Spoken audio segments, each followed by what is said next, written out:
तो देखिए paper second year का आपके स्क्रीन पे आ गया है। सबसे पहले अपने ट्रेड थ्योरी जो इलेक्ट्रिशियन थ्योरी के 1 से 38 क्वेश्चन पूछे गए हैं इस पेपर में, वो क्वेश्चन करेंगे। उसके बाद वर्कशॉप, फिर इंजीनियरिंग ड्राइंग पूरा पेपर कराऊंगा, तो पूरा वीडियो लास्ट तक देखना। और आगे जिनका पेपर है ये सारे प्रश्न आप याद कर लो, क्योंकि आपके एग्जाम में ये प्रश्न पूछे जाएंगे, ध्यान रखिएगा। वीडियो को जिसने भी लाइक नहीं किया है तो सभी एक बार वीडियो को लाइक कर दो और ज़्यादा से ज़्यादा शेयर जरूर करना अपने दोस्तों की मदद करने के लिए। इस वीडियो को दबा के शेयर कीजिएगा सभी ग्रुप में। पहला क्वेश्चन यहाँ पे देखिएगा, ट्रेड थ्योरी का है।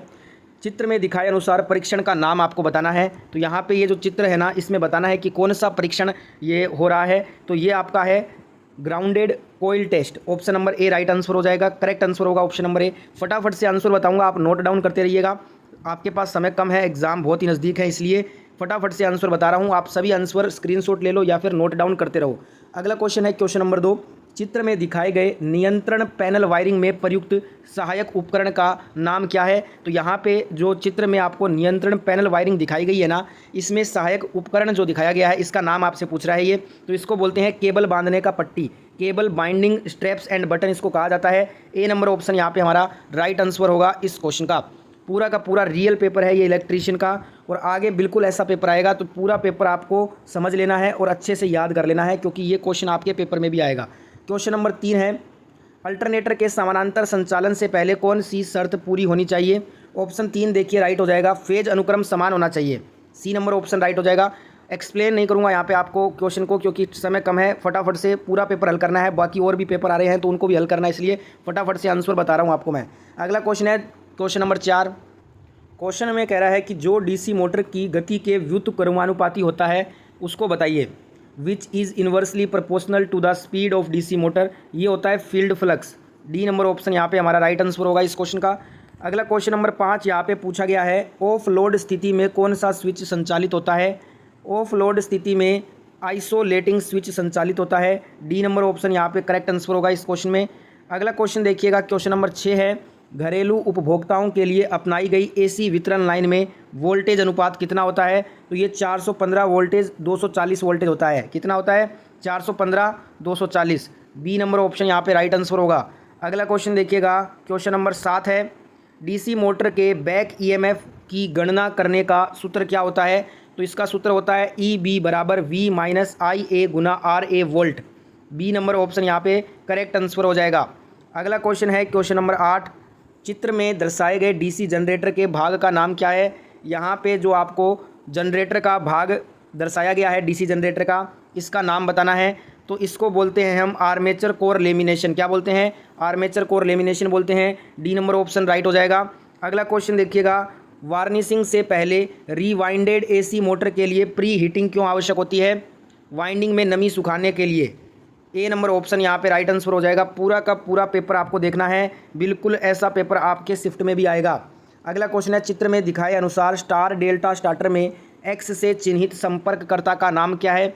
यहाँ पे स्टार डेल्टा स्टार्टर में जो एक्स वाला जो संपर्क है ना, इसको क्या बोलते हैं? एक्स वाले भाग को, तो इसको बोलते हैं दोस्तों स्टार संपर्ककर्ता, स्टार कॉन्टेक्टर इसको कहा जाता है। ए नंबर ऑप्शन राइट आंसर है। अगला क्वेश्चन देखिए, क्वेश्चन नंबर 11, इन्वर्टर में आउटपुट ट्रांसफार्मर का उद्देश्य क्या होता है। ये step up AC from amplifier, ये एम्पलीफायर से एसी स्टेप अप करने के लिए होता है output transformer. D number option यहाँ पे हमारा करेक्ट आंसर हो जाएगा। नेक्स्ट क्वेश्चन यहाँ पे क्वेश्चन नंबर 12 देखिएगा, 4 ध्रुवों के साथ 36 स्टेटर स्लॉट वाली पूर्ण पिच वाइंडिंग के लिए हम कोयल जो स्पैन है उसकी गणना करनी है। तो यहाँ पे 4 ध्रुवों के साथ 36 जो स्टेटर स्लॉट वाली पूर्ण पिच वाइंडिंग के जो कोयल स्पैन होगा वो कितना होगा? 1 से 10 होगा। ठीक है, अब ये कैसे निकलता है वो आपको नहीं बताऊंगा मैं, क्योंकि हमने जो प्रिपरेशन वीडियो मैंने आपको करवाई थी सेकंड ईयर की, उसमें मैंने ये सारे फॉर्मूले आपको बताए हैं। अब यहाँ पे टाइम नहीं है फॉर्मूला डिस्कस करने का। ए नंबर ऑप्शन यहाँ पे राइट आंसर हो जाएगा।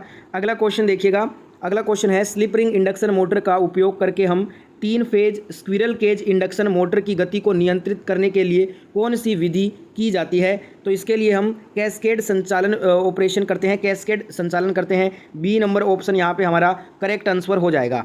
अगला क्वेश्चन देखिएगा, डीसी ड्राइव का नुकसान क्या होता है। What is the disadvantage of DC drive.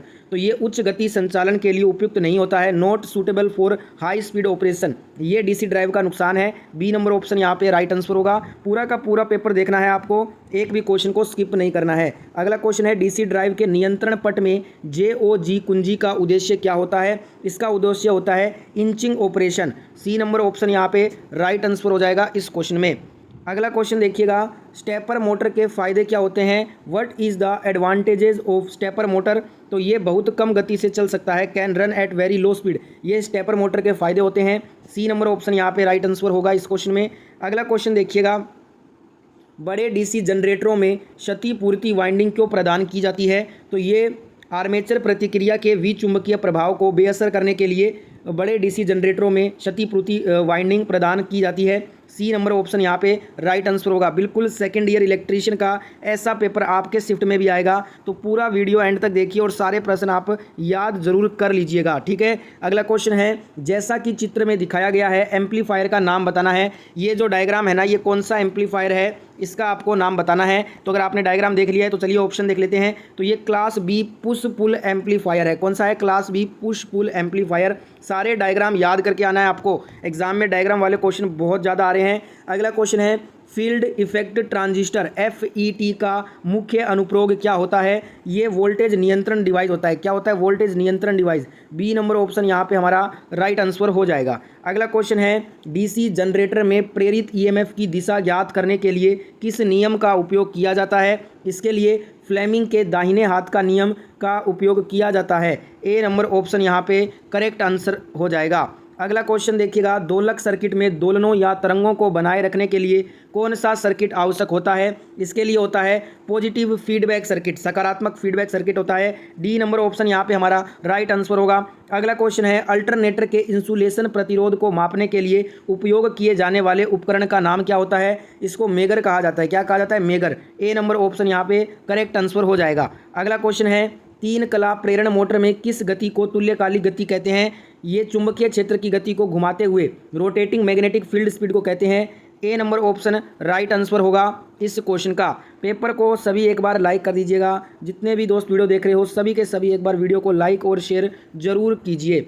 अगला क्वेश्चन है, प्रवर्धन के लिए NPN ट्रांजिस्टर के लिए किस प्रकार की अभिनीति की आवश्यकता होती है? तो इसके लिए बेस पॉजिटिव, एमिटर नेगेटिव और कलेक्टर पॉजिटिव की अभिनीति की आवश्यकता होती है। बी नंबर ऑप्शन यहाँ पे राइट आंसर है। अगला क्वेश्चन डायग्राम वाला है। फिर से चित्र में दिखाए अनुसार रोटरी स्विच का किस प्रकार का हैंडल डिज़ाइन दर्शाया गया है? ये आपका रोटरी स्विच का हैंडल का डिज़ाइन है। आपको बताना है ये कौन सा वाला हैंडल का डिज़ाइन है। तो ये आपका सिक्के का स्लॉट है। कौन सा है? Coin slot. A number option यहाँ पे राइट आंसर होगा। अगला क्वेश्चन देखिएगा, स्प्लिट फेज इंडक्शन मोटर में मेन वाइंडिंग और ऑक्सिलरी वाइंडिंग के बीच इलेक्ट्रिकल डिग्री कितना होता है? 90 डिग्री का होता है। बी नंबर ऑप्शन यहाँ पे राइट आंसर होगा। अगला क्वेश्चन देखिएगा, चित्र में दिखाए अनुसार डीसी जनरेटर में X से चिन्हित भाग का नाम। यहाँ पे जो आपका X वाला भाग है ना, X वाला भाग, इसका नाम बताना है। तो इसको बोलते हैं पोल शू। क्या बोलते हैं? पोल शू बोलते हैं।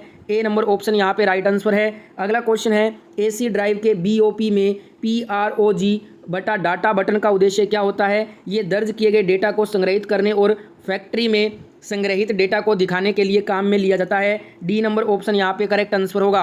अगला क्वेश्चन है, कौन सा उपकरण मापे हुए या परिक्षणित मात्रा का एक दृश्य प्रतिनिधित्व प्रदान करता है? तो ये कैथोड रे ऑसिलोस्कोप करता है। बी नंबर ऑप्शन यहाँ पे राइट आंसर हो जाएगा। अगला क्वेश्चन देखिएगा, क्वेश्चन है, अल्टरनेटर में हंटिंग प्रभाव का कारण क्या होता है? ये लोड में निरंतर उतार चढ़ाव के कारण होता है।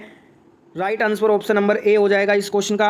अगला क्वेश्चन क्या कह रहा है? क्वेश्चन है, चित्र में दर्शाए अनुसार ओवरहेड लाइन जोड़ का प्रकार बताना है। यहाँ पे आपको चित्र में दर्शाया गया है, आपको बताना है ये कौन सा ओवरहेड लाइन का जोड़ है। तो ये बैटरी चार्जिंग सर्किट है। क्या है? बैटरी चार्जिंग सर्किट है। राइट आंसर यहाँ पे बी नंबर ऑप्शन यहाँ पे राइट आंसर हो जाएगा। अगला क्वेश्चन देखिएगा, चित्र में दिखाए अनुसार नियंत्रण सर्किट का नाम बताना है। यहाँ पे आपको जो चित्र दिखाई दे रहा है ना, इसमें आपको बताना है ये कौन सा नियंत्रण सर्किट है, इसका नाम बताना है। तो ये आपका चयनकर्ता स्विच के साथ जॉगिंग कंट्रोल सर्किट है। ठीक है, बी नंबर ऑप्शन राइट हो जाएगा। सारे डायग्राम आप रट कर जाओ, डायग्राम वाले हर शिफ्ट में क्वेश्चन आ रहे हैं। अगला क्वेश्चन है, किसी कंपाउंड मोटर की विशेषताओं में परिवर्तन किए बिना उसके DOR को बदलने का बेहतर तरीका क्या होता है? आर्मेचर करंट की दिशा बदलने से। बी नंबर ऑप्शन यहाँ पे राइट आंसर होगा। अगला क्वेश्चन पूछा गया आपसे इस पेपर में, किस शब्द से तात्पर्य है कि किसी पदार्थ का द्रव्यमान इलेक्ट्रोलाइट से 1 कूलाम विद्युत द्वारा मुक्त होता है? इसे बोलते हैं इलेक्ट्रोकेमिकल इक्विवेलेंट, विद्युत रासायनिक तुल्यांक किसको कहा जाता है? डी नंबर ऑप्शन यहाँ पे राइट आंसर होगा। अगला क्वेश्चन है, वाइंडिंग प्रक्रिया में वेजेज के रूप में किस सामग्री का उपयोग किया जाता है?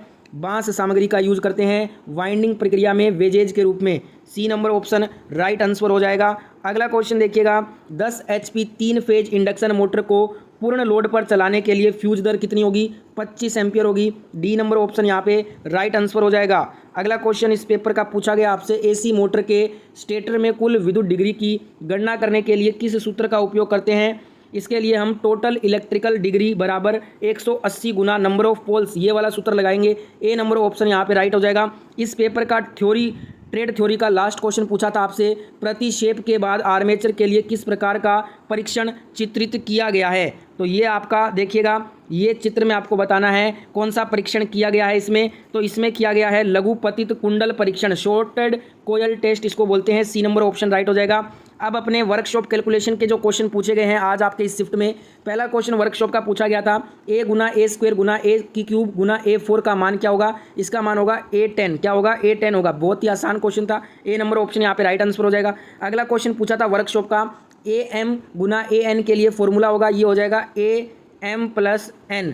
बेसिक क्वेश्चन आए हैं। ए नंबर ऑप्शन यहाँ पे राइट आंसर था। नेक्स्ट यहाँ पे वर्कशॉप का तीसरा क्वेश्चन था, विकृति की इकाई, कल भी पूछा था, रिपीट हुआ है सवाल, इसकी कोई इकाई नहीं होती है, ध्यान रखिएगा। डी नंबर ऑप्शन राइट हो जाएगा। इसलिए बोलता हूँ पूरा पेपर देखा करो, क्वेश्चन रिपीट होते हैं शिफ्ट टू शिफ्ट, आपके एग्जाम में भी ये क्वेश्चन रिपीट होंगे, इसलिए सारे प्रश्न याद कर लीजिए। अगला क्वेश्चन यहाँ पे पूछा था, आई किसको निरूपित करता है? तो ये इंटरेस्ट को निरूपित करता है। सी नंबर ऑप्शन यहाँ पे राइट आंसर हो जाएगा। अगला क्वेश्चन पूछा था आपसे, एसपी का full form, selling price SP का फुल फॉर्म होता है। बी नंबर ऑप्शन यहाँ पे राइट आंसर होगा। नेक्स्ट यहाँ पे क्वेश्चन नंबर 6 पूछा है, कौन सा प्राधिकरण दरों की अनुसूची को प्रकाशित करता है? तो ये आपका सरकारी विभाग करता है। बी नंबर ऑप्शन यहाँ पे राइट हो जाएगा। तो 1 से 6 क्वेश्चन WC के जो पूछे गए थे वो कर लिए हैं। अब इंजीनियरिंग ड्राइंग के 1 से 6 क्वेश्चन देख लेते हैं। तो ड्राइंग का पहला क्वेश्चन पूछा गया था, निम्नलिखित में से कौन AC एमीटर है? यहाँ पे आपको ऑप्शन दिए गए थे, आपको AC एमीटर बताना था। तो ये आपका एक ऑप्शन सी दिया गया था। ये जो होता है ना, ये आपका AC एम्पियर मीटर है, ठीक है। तो ये आपका एम्पियर मीटर है। करेक्ट आंसर ऑप्शन सी हो जाएगा। अगला यहाँ पे ये कौन सा है? ये फ्रीक्वेंसी मीटर है, ठीक है। ये आपका वोल्ट मीटर है। ये सारे सिंबल अगर आपने अच्छे से याद कर लिए हैं ना, तो आपको इंजीनियरिंग ड्राइंग बहुत अच्छे नंबर मिलेंगे। अगला क्वेश्चन है, तो चित्र में जो स्विच है ना, इसको पहचानना है, कौन सा स्विच है? कल भी पूछा गया था, ये क्वेश्चन फिर से पूछा है। तो ये आपका कौन सा स्विच है? इसको टम्बलर स्विच बोलते हैं। सी नंबर ऑप्शन यहाँ पे राइट हो जाएगा। रिपीट हुआ ये सवाल। नेक्स्ट पूछा था, कौन सा DC मोटर का प्रतीक है? DC मोटर का सिंबल बताना था आपको। तो ये जो होता है ना, ये आपका DC मोटर का सिंबल है। डी नंबर ऑप्शन, ये DC मोटर का सिंबल होता है। नेक्स्ट पूछा था, दिए गए प्रतीक को पहचाने। यहाँ पे आपको एक प्रतीक दिया गया था, उसको पहचानना था। ये प्रतीक था, देखिए मैं आपको बता देता हूँ, ये आपका प्रतीक था, ठीक है। ये कौन सा है? तो आप देख, ये आपका AC है। कौन सा है? AC है ये। बी नंबर ऑप्शन यहाँ पे राइट आंसर हो जाएगा। नेक्स्ट पूछा गया था आपसे क्वेश्चन, लाइन इंसुलेटर की सामग्री क्या होती है? पोर्सलिन क्ले की होती है। क्या होती है? पोर्सलिन क्ले की। डी नंबर ऑप्शन यहाँ पे राइट हो जाएगा। और यहाँ पे अगला क्वेश्चन पूछा था इस पेपर में इंजीनियरिंग ड्राइंग का, प्रत्यक्ष और प्रत्यावर्ती करंट के लिए प्रतीक बताइए। प्रत्यक्ष और प्रत्यावर्ती AC करंट के लिए प्रतीक तो यही होगा ना, ये देखिए, ये होता है AC का। तो यहाँ पे बी नंबर ऑप्शन करेक्ट हो जाएगा। तो ये इंजीनियरिंग ड्राइंग का क्वेश्चन पेपर था।